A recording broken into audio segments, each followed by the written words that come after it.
Halloween and horror, served chilled. Shocktails. Oh, hey, welcome into the bar. But by the way, we do have a cover charge. You need to like, subscribe, follow the podcast, tell a friend, or, give us a 5-star review. One will suffice, but if you do all, you'll win a lap dance with our shooter girl, Bertha. We got Scully over at the bar concocting some cocktails. Make sure to fill up your stein with a frosty beverage. And, hey, why don't you follow me down to the back booth to join our grand poobah of everything foobah, Johnny Thunder. Hey, JT, what's up, my man? How's it going? Hey, what's going on? What's up? All right, what's going on, man? Hey, what's going fancy seeing you here. I know. You would think this is my regular spot or something. Well, my butt's put an imprint right here in this last booth, so this is definitely mine. Yeah, and your side is pushed down to the floor, and the other side is like up to the ceiling. Mine's reinforced. It's reinforced. You're a good prop maker, I think, right? You've helped me out. Throw a couple of screws in that thing for you. We could probably square that away. We're still talking about the booth, right? Yes, definitely the booth. Bertha, Yikes. You might screw you, but yeah, not me. So Wow. Anyway, so by the way, yeah, there goes those 5-star reviews. Hey, by the way, the dispensary is also open, provided that you are of legal age. So just or in a state or commonwealth that approves such things. So. Exactly. Present company accepted. But the Netherrealm did legalize, so as long as you're in the Netherrealm, you are okay. Right. Oh, that's right. That whole theater of the mind. So what's happening, man? You're back from vacation and ready to get down to business? I'm back from vacation. Oh, well, I confirm that, but I don't know if we're ready for business. But we got the bar going. You're in your booth. You're kind of keeping your eye on things. So yeah. I was going to say, you know what? I wanted to give a shout out to you and the show and everybody else that supported the fundraising effort for Amityville Barbie the movie. It's a little thing coming out from Deadsville Productions, from Ronan James and Steph Infection, and yours truly is cast in the film as, I think, Fred. I'm the downtrodden, henpecked husband. So we'll see. Yeah, filming is going to start in September. I think we're doing a little promo stuff. And then there's a meet and greet Friday the 13th at Bar 13, so it's going to dovetail with that. So I don't know when the whole thing's going to film, but yeah, I appreciate, like I said, you individually and from the show. You picked up one of those contributions. What was it? It was the show. It's going to feature one of the T-shirts or something. Yeah, I did one of the T-shirts, and I also did just like a digital download package thing. Just now, are you guys reaching your fundraising goals? Do you guys still need help? We need to promote that out to the listeners? Or they had a goal, and I think they got to about half right before the time limit expired. So I think they're going to do something in the future with that again, but it was enough for a first-time effort. It was a great contribution effort by everybody included. Like I said, you and so many of our listeners, and there was a special one. It was a Adopt an Actor, and you get all kinds of perks and all kinds of returns and stuff. So thank you, Steve Dolishall. I was the only male actor, quote unquote, adopted as part of the contribution. So thank you, sir. I appreciate that. And I can't list everybody right now that contributed, but I really, really appreciate it. So do you have to hold his hand at Transworld when you see him this February? I think he's going to make me the mule to carry their backpack of beer. I think that's how this works. Yeah, so I think the movie will be out in 2025, and since you get a digital download, I can sit here and have you review the movie. Which will be great. I'm not sure exactly how that review would work. I don't know that I can chime in really, but I maybe offer some behind the scenes insight, but I don't know that I can actually review it. Maybe we could do something with do some kind of a thing with the listeners and get like one or two for a group Shocktail review or something. A group beat down to tell me how much I suck. Finally, this was craptacular.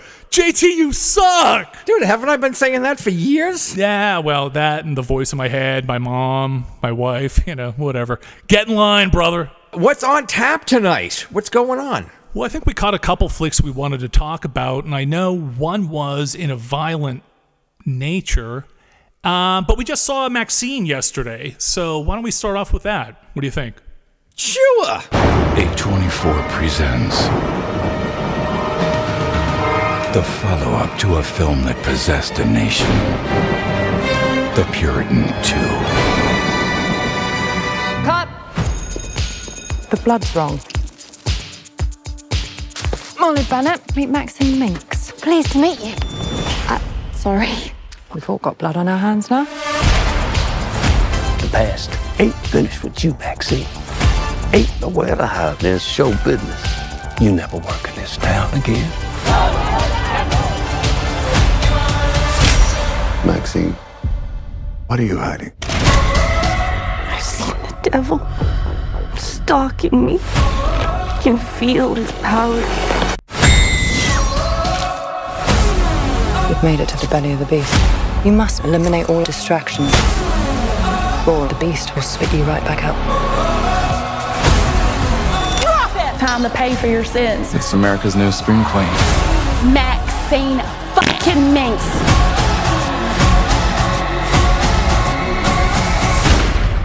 Nicely done. Thank you. All right, well, this is Ty West's conclusion to the X trilogy. I mean, it started off with X, went through the prequel to Pearl, and now Maxxxine, which is a direct sequel to X. Now, we've moved from the late 70s of the original film. Now it's like 1985. An adult film star and aspiring actress, Maxine Minx, finally gets her big break for a legit film. Now, again, it's a horror film, but, kind of like myself, I'm transitioning from this pornographic existence on this airwaves, and now I'm trying to move into my legitimate big break on, horror. But as a mysterious killer stalks the starlets of Hollywood, a trail of blood threatens to reveal her sinister past. Directed and written by Ty West, starring Mia Goth, as always, and a really, really great character performance from Kevin Bacon, which I was really blown away by how awesome his character was and just how much he did in this film. So, like I said, it's 1985. We've seen We've seen Maxine move on from... I'm so confused because the last one she was Pearl again. So Maxine now is trying to break into legitimate movies. She's still working at all kinds of seedy underground places, doing porn or doing stripping and everything else. Peep booths. Yeah, all that kind of stuff. And then they kind of involve the Night Stalker and bring that sort of thing in. So you've got a lot of the satanic panic of the 80s, and West kind of gives tribute to 80s music, 80s fashion, 80s buddy cop flicks, right? You've got all that in there. And then add in over-the-top kind of 80s horror with grounded performances by Goth and, as I said, Kevin Bacon and many others. And it clips, I think it comes in about an hour 45. And I think it was a good conclusion to the trilogy. Now, I've seen people say, the ending was, kind of telegraphed from the very beginning, from the very first film. On the other hand, one of the other kind of tributes that Ty West does in this is manages to kind of include some giallo influences from the Italian films of the 70s and 80s. Oh, man, I love giallo. That stuff is delicious. Well, yeah, I'm sure you do. You've done enough giallo shots in college. It's so good! Once it hits your lips, it's so good! But, you've got the killer who's in the fedora with the black leather gloves, and he's in the black trench coat. And you've got the lighting, which is red and blue and very harsh. And it's very overt tribute to the Italian films from, like I said, the 70s and 80s, which I also loved.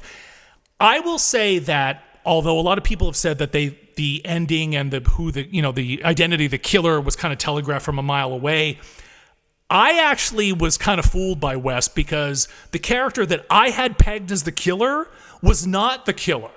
So I said to myself, if he's kind of going down this giallo I kind of can see where this killer is going to come from, and it's going to shock everybody.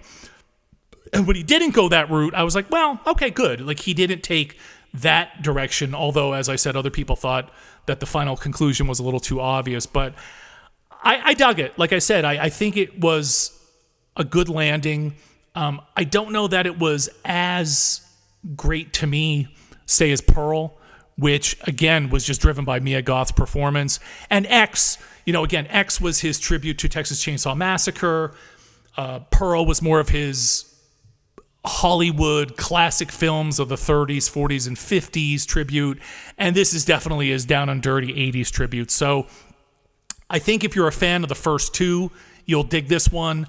I find Mia Goth just fascinating watching her, and her performances are always so well done and so well grounded that you really buy into the character, and the fact that she's now played this character twice, I think is really, really fascinating and a tribute to her talent. One thing I will say, there was a scene where they're doing a life cast of her head, and there's sheer panic sets in when she can't breathe. I've been through that. And I had straws up my nose. Well, I was sitting there and I'm like, well, when you get a life cast done to have a cast done of your head, you're supposed to have like some kind of breathing apparatus in. But I will say, when you sit there, and they said, it's going to only be 10 minutes or whatever. Like, mine was a lot longer than that. But at a certain point, that kind of panic and you're trapped with your own mind does set in. So the other thing I really dug about this was there are homages to previous films. Obviously, as part of this, again, spoilers, takes place on the Psycho set, kind of a callback to the house in X. Yeah, there's a little throwback to Chinatown. Yeah. Right. You also get on the back lot, there's a group of World War I soldiers marching through, which is a tribute to Pearl, right? You had, like I said, the giallo references to the Italian films through The Killer, The Red Light with the Peep Show. The only thing that was missing to me was a car chase, right? You had the foot chase, which kind of was like, bad 80s TV, bad 80s buddy cop movie. But we needed a car chase. That was the only thing that was missing, although she was driving that bitchin' Mercedes, which I thought was awesome. So all in all, I dug it. It's not overly gory. It's not overly intense. I think, again, this is just a character-driven performance, and if you're invested in Pearl and you're invested in X, I think you'll dig this one. So that's my 2 cents. Ty has a great way of it's like he reaches out through the screen and grabs you by the frickin' throat and pulls you into his movie. I was into the movie through the whole thing. I was just like so engaged in everything that was happening. Now I don't know, at the end kind of was a little lackluster for me. I was one of those people, I didn't think it ruined the experience for me, and it wasn't that I guessed who the killer was, It was just that I don't know. It was something at the end of the movie. I just didn't leave the theater with that same kind of feeling that I left at the end of X or with Pearl. Because the edible wore off? No, it wasn't even that. It was in full bloom at that point. Kind of grabs you by the boo-boo, don't it? Hey, man. I don't know.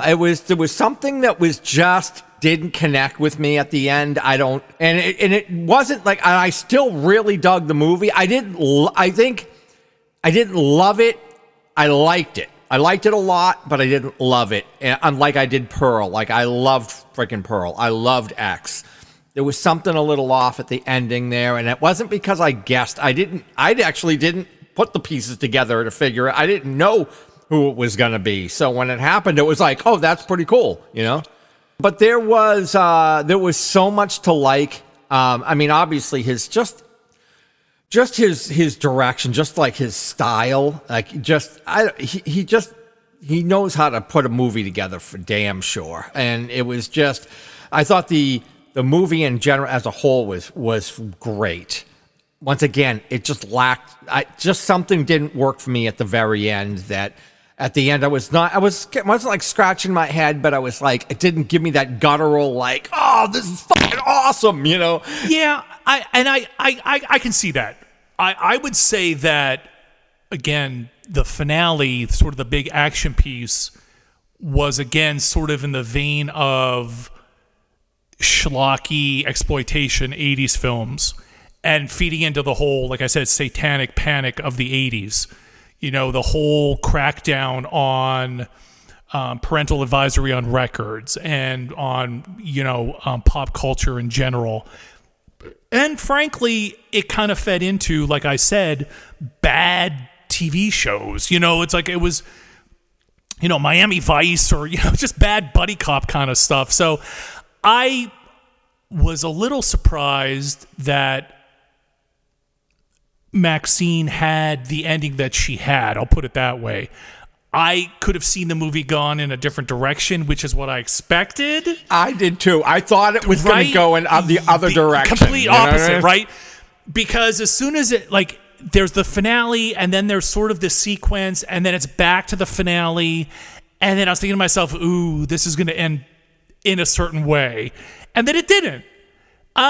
So, good for them that's the choice they made. I just wonder whether after everything that she's done and everything she did, whether the character really deserves the fate and ending that she was given. I'll just throw that out there with saying anything else. And all I would say is I don't think she did. I almost, even though I love her character, I almost wanted things to be different, to go different. I wonder whether they struggled themselves, because I just saw an interview with West and Goth. They're dating or engaged now. And they had said that obviously they filmed X and Pearl back to back, and they wrote them, produced them, filmed them back to back. And then there was about a 1.5 year delay before they did this one. So those other two were envisioned more always as basically a 4-hour film, even though the second one's a prequel. So I wonder how much they struggled with how to treat the character, or is it they just go, we love this character so much, or we hate her so much that this is how we're going to wrap up her story. I don't know. I don't know. If he wanders in here to the bar, I'll buy him a beer and I'll ask him the question. There you go. Invite him down. Well, he's from here in Wilmington, Delaware, so he's, around the corner. Maybe I'll see him. We could stalk him down at Rehoboth. I was going to say, next time I'm in Funland, hey, Ty, over here. Come on, we'll go through the haunted house together. And then I was going to say, and then Goth will punch me in the face like she punches Kevin Bacon. Oh, and Bacon was amazing, man. He was absolutely... Right? I mean, completely transformed. Wow. Completely just a great, sleazy, gross character. I loved it. I was enthralled, like I said. Anytime he and Mia Goth shared a screen, I thought it was fantastic. Yeah, and he actually got a lot of screen time. He actually got a decent amount of screen time there. And I was surprised by that, because I thought it was just going to be sort of like when I saw, oh my God, Kevin Bacon, like I thought it would just be a cameo or something. But I mean, he would, for all intents and purposes, was kind of like the second lead, maybe. So anyway, to wrap things up, I dug it. Once again, I liked it a lot. I didn't love it. It's kind of how I feel about this show after 20 years. I like it. I don't love it. Has it been 20? Like 17, 18? I do have you under contract for at least 25 years, I believe, don't I? Well, I was going to say I'm waiting for my silver locket to come in the mail, or my gold watch, or whatever you get at 20 years for this, whatever this is. By the way, just have your agent contact my management team, and we'll. Well, in the words of Maxxxine, like I said, I've been cast in Amityville Barbie the movie, so and you're going to bleep this, but I'm a fucking movie star.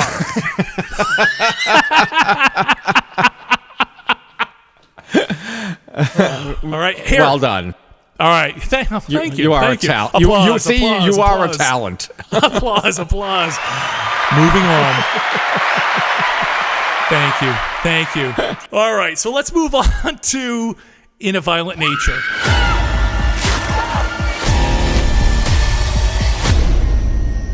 Animals don't get too hung up on reason. They just keep killing.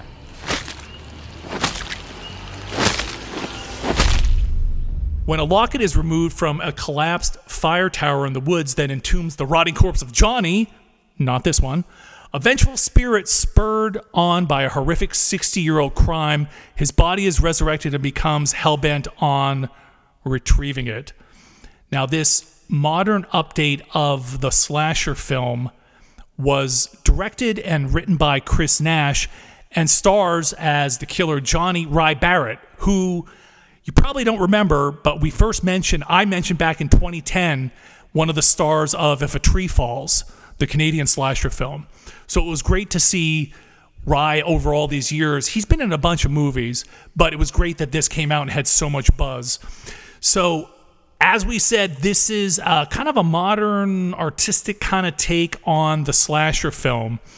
And it's told from the first-person perspective of the killer themselves. So, like we were just talking about before we started recording, it's almost like you're playing an RPG, like on PS5 or something, where all the perspectives and all the views and the kills and everything else are from the killer's perspective, right? Not necessarily Michael Myers, not... Go ahead. No, it's actually as if you're walking behind the killer, so it would be like a second person. Okay, right. But like I said, you're not seeing it through his eyes, but you're like sort of behind him.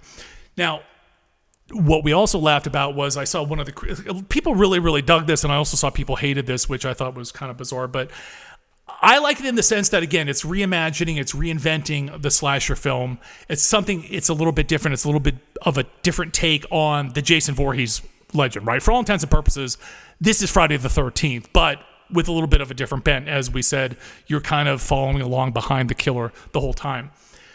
What I dug about it was, you kind of have the stereotypes of these kids that are getting drunk and screwing in the cabin and hanging out, and they've caused problems for this killer.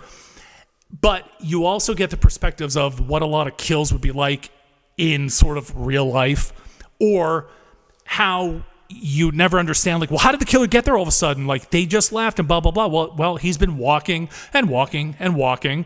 Or...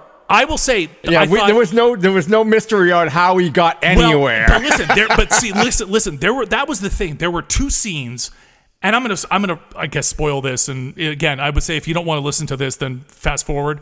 There were two scenes that I thought were just absolutely amazing. One, okay, I'm not going to spoil this one, but is probably the most creative, talked about, bizarre, batshit crazy kill of 2024. And I think you know what I'm talking about. The yoga kill. Yoga kill? So insanely orchestrated, so demently shown on screen. I was like, what is this? It was the craziest thing. It was outrageous. But what I would say is, like we always say, you have these characters, and so it's like, the killer just pops up from behind you. There's a scene where Johnny the killer is outside the cabin. Some of the kids decide that they have to drive off and try to get help. The other kids go back inside the cabin to try to, just stay safe until the other ones get back with the police. So the slasher goes up to one of the cars, takes a piece of wood, right? Jams the horn, gets the horn on, and when he does, you literally follow him from the car all the way around the perimeter of the cabin, while the other character or two run out the front door, and you hear them in the distance, like saying, like, what's up, what's going on, I don't understand this. And then Johnny comes around the other side, walks right up behind the kid, and then you see the perspective of, like, the killer's right behind me, right? And I was like, yes, that's exactly how these killers just pop up behind you. And I just thought it was so brilliantly designed and so brilliantly choreographed that it made complete logical sense that this is how these killers would do something like this. Now, the only thing... that was the other thing, real quick. This costume is perfect for a haunt. And I want to see some haunt out there or some haunt in your yard that does this killer's outfit, because this bizarre... what's it, like a fireman's... like a classic fireman outfit or something? It's a vintage fireman mask. It is so scary, right? Like, it was... just bizarre looking, and it was very creepy. His weapons are weird. Like, I loved it. The only thing that I kind of see, and I struggled a little bit after the movie with it, again, not spoiling too much. the final girl in the movie is finally rescued and is picked up by this woman. And at first, you're not sure, is she kind? I thought she's going to end up like Johnny's mother. Yeah, like Pamela Voorhees, exactly, right? Right. But we're treated to, dude, 20 minutes of her soliloquy about her brother or so, and it was, I'm kind of waiting for the punchline. Yeah, there was the payoff. Like, where is it? Is it now? And I get it, and I got the story and I got the parallels between what was going on, and I think, in fact, she was relaying the sense that her brother was not attacked by a bear, right? He was not attacked and saved from the bear that was in the woods. He was attacked by Johnny. Because earlier they talk about the fact that so many people go disappearing, so many people are never found in the woods, and it always is blamed on animal attacks or bears or what have you. So I took it as this soliloquy was about, in fact, the killer. But I even agreed, as much as I love the rest of the movie, and I love Ry Barrett, and I really, really would still recommend this. The 15, 20 minutes at the end was a little bit of a weird drag. It was like anticlimactic. You were waiting for something to happen, and then you're like, oh. But see, again, is that what like subverts? That's what subverts your expectations. So I think in the sense that they're trying to do something with the slasher film, because you're waiting for him to pop up out of the back seat or jump out of the trunk or just show up on the side of the road or something. So I get it. I might have done something a little bit differently than that ending, but otherwise, I recommend it. I dug it, and that's pretty much that. Okay, so whatever shortcomings this movie had, like obviously we spend a lot of time walking, spending all this time walking behind. And it didn't bother me too much. It was funny because also I laughed out loud when the guy's name was Johnny, and all I could think of it was like walking behind you. Like, hey, well, I was gonna say, like, I was like, you know what? But you know what? That's funny about that, because when I saw him walking that whole time, all I thought about was me at the Bates, like out on Line Entertainment, and I'm like, that's how much freaking I walk every night too. And that little ending piece there, but it doesn't matter because what it lacked there, it made up for in the unbelievably insane practical effects. The kills are unreal. Like this is absolutely. the absolute best kills. Not just even the kills, but as far as the effects of the kills, the practical effects of the kills are just outrageous. The best ones I've seen. Yep. I don't even know how long. I don't even know if there's any other better than these. Like they were so gruesome. They were so insane that I was like, as I was watching them, I was like, oh! I was like jumping out of the fucking chair. I was like, oh, that's insane. Crazy. Well, and along the same lines, I would also say, again, it's a payoff for the audience, and along the lines of when Jason finally loses his hockey mask at one point, but the makeup on Johnny's face when he's sitting under the tree, again, so well done, so friggin' scary, and just beautifully rendered. I'm sitting there again, like looking at him, and I'm thinking to myself, wonder how long he was in the makeup chair. What kind of prosthetic is that? What kind of makeup is that? How did they do his, so I agree with you. Like I said, I love the kills. I love the makeup, and I love the costume. And I really, really hope somebody out there is able to replicate this for haunt season. It's already out for rental, I believe, and it might be on Shudder as well. I think it's on Prime. Yeah, it's on Prime too. I saw it in the theater, which was cool because, again, in that sense, the forest becomes another character. And again, I know it's like we're laughing like, oh, we spent a lot of time walking in the woods, but it literally on the big screen was a whole. You felt as if you were wholly encompassed by the forest and part of the narrative. So, but if nothing else, you got to see this movie. for the kills. The practical effects are outrageous. They're the best I've seen, and I don't even know how long. Totally. Oh, boy. All right, so what have we learned? Let's recap. Nothing. We like both movies, right? Yeah, we did. We like both movies. It was a good week for movies. It was a good week for movies, and it's going to be a good time when my movie comes out. Yes, I'll do my best. I'll try to make everybody proud. But really, I do appreciate, and I know that Ronan and Steph also do, like, really appreciate the support that's been shown. So it's pretty cool. So I will do my best. I promise I'll do better than I do on this show. Dude, this has to happen because I've got to fucking laugh my ass off watching you. Yeah, I'm also hoping for like a national premiere. Or I'll be like, oh my God, that's me. Can you imagine? Like, I'm already gross enough in person, and I'm already like 8 feet tall. Like, I don't need to see myself on the big screen. Walking the bloody red carpet. I was gonna say, it's the opposite. It's the opposite of we're saying seeing a violent nature in the theater because it was a better experience. When you see my face, it's better definitely to watch it on your phone at a distance from the other room, from your neighbor's house, peeking through the window. Please follow the podcast. Give us a 5-star review. Stalk us on social media, links in the description, and visit our blog page for more show info at hauntcastpodcast.net/blog. Until next time, stay scary. Go ahead.